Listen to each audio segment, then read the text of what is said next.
Hello, thank you for joining me today. Today is Palm Sunday.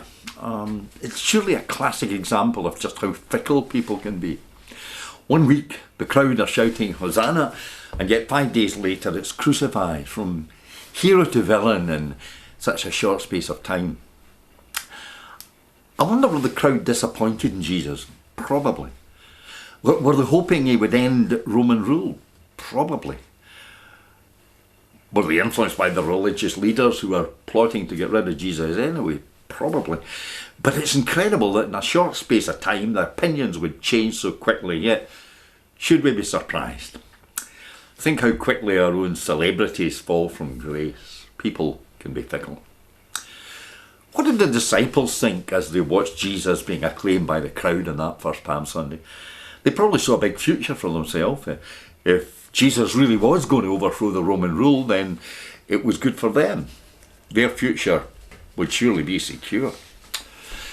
Maybe even for them a job in the cabinet. They had their dreams, and Christ had told them what was ahead, but on Palm Sunday they were not for believing it.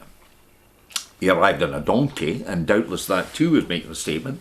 Not for him pomp and show, but instead he entered on a donkey. I suppose it's today's equivalent of royalty arriving in Malach in an old battered ladder. Thinking of what Jesus did and said during that last week, I think it still has a message for us. He cleared out the temple. He was angry, and sometimes it's okay to be angry. I know people do crazy things when they're angry, but now and again I think anger can be positive. He was angry when he threw the money changers out and the Barabbas out of the temple, and you may ask why. At a human level, I think he was angry because he saw exploitation. And worse than that, exploitation in the name of religion.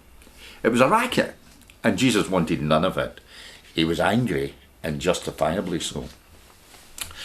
There's an old song which refers to this incident, and these are the lines. For the buyers and the sellers were no different fellas than what we profess to be, and that's right. What do we feel about the rackets and the injustices that we see around us, whether at the world or national or local level?